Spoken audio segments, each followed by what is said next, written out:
तो स्टार्ट करते हैं हम पार्ट 4। जो हमारा चैप्टर हमने स्टार्ट किया था हिस्ट्री का, क्लास 6 का चैप्टर नंबर 7 अशोका के बारे में जो था, उसमें हमारा धम्म का जो टॉपिक है उसको हम स्टार्ट कर रहे हैं। व्हाट वाज अशोकास धम्म? अशोक का धम्म क्या था, क्या कहता था? अशोक ने जो एक धम्म, एक सेट ऑफ रूल्स है एक्चुअली लोगों के लिए फॉलो करने के लिए, जिससे वो एक बेटर पर्सन, इंसान बन सकते हैं, ह्यूमन बीइंग बन सकते हैं।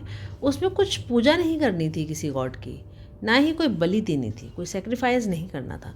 ही felt that just as a father tries to teach his children, उसको लगता था कि एज अ किंग वो अपनी प्रजा का एक पिता के समान है। ठीक है, तो जैसे एक पिता अपने बच्चों को कुछ सीख देता है, तो वो भी अपनी प्रजा को कुछ सीख देना चाहता था। क्यों? उसके अपने एक्सपीरियंसेस इतने हॉरिफाइड थे, इतने हॉरिबल थे, जिसकी वजह से उसको कुछ रियलाइज़ हुआ कि लाइफ में उसने जो अब तक वॉर लड़ी वो बहुत सारी किलिंग्स का कारण बनी, जिसकी वजह से वो काफ़ी दुखी हो गया और वो चाहता था कि आगे लोगों से भी ऐसा पाप ना हो पाए।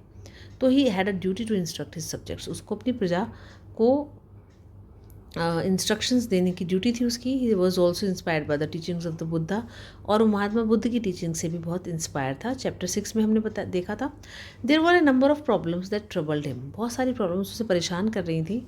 People in the empire followed different religions, क्या था कि अब एक एम्पायर में, जैसे आज भी हमारे देश में लोग अलग अलग धर्म को फॉलो करते हैं, उस टाइम भी ऐसा ही था। And this sometimes led to conflict, तो अलग अलग धर्म के लोग आपस में कॉन्फ्लिक्ट में आ जाते हैं, एक दूसरे से लड़ने लगते हैं।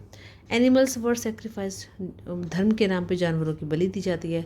Slaves and servants were ill treated, ठीक है, दासों से, नौकरों से बहुत बुरा ट्रीटमेंट किया जाता था।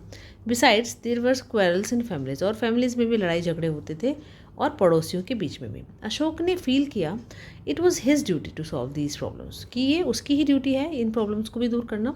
सो he appointed officials known as the Dhamma Mahamatta, तो उसने एक नए ऑफिशियल्स क्रिएट किए, उनकी पोस्ट क्रिएट की, जिनको धम्म महामत्त कहा जाता था। हु वेंट, वो क्या करते थे, जगह जगह पर जाते थे लोगों को सिखाने के लिए धम्म के बारे में।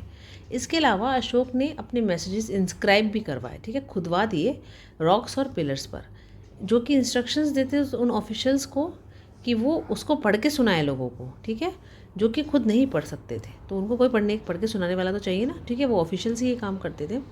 अशोक ने अपने मैसेंजर्स को अपने आइडियाज़ को फैलाने के लिए धम्म को दूसरी जगह, दूसरे देशों तक भी भेजा। देखिए, जब हमने शुरू में पूछा था ना कि और कंट्रीज़ के बारे में, तो श्रीलंका का नाम मैंने लिया था, and Syria, Egypt and Greece भी उसमें आते हैं। ठीक है, अब आप मैप 6 को देखिए और पेज 76 और आगे है 77 में, उसमें ये आपको जगह दिख जाएंगी। ही बिल्ट रोड्स, उसने रोड्स बनवाई, कुएँ खुदवाए, मतलब अब अच्छे भलाई के काम किए। And built rest houses, besides he arrange for medical treatment for both human beings and animals, उसने इंसानों की और एनिमल्स की मेडिकल ट्रीटमेंट की भी अरेंजमेंट करवाई।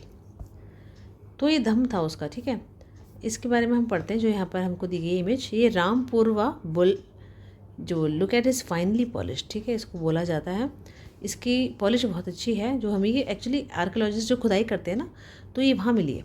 तो this was part of the Mauryan pillar found of the Rampur, वैसे तो ये पिलर है, तो ये खुदाई करने की ज़रूरत नहीं है, वैसे ही अभी इंटैक्ट है वैसे का वैसा।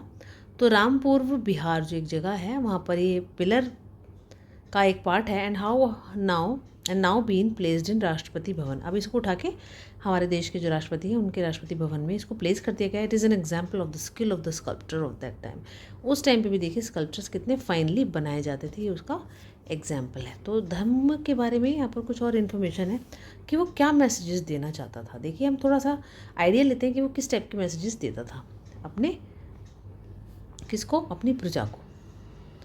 तो वो देख रहे हैं हम, वेट,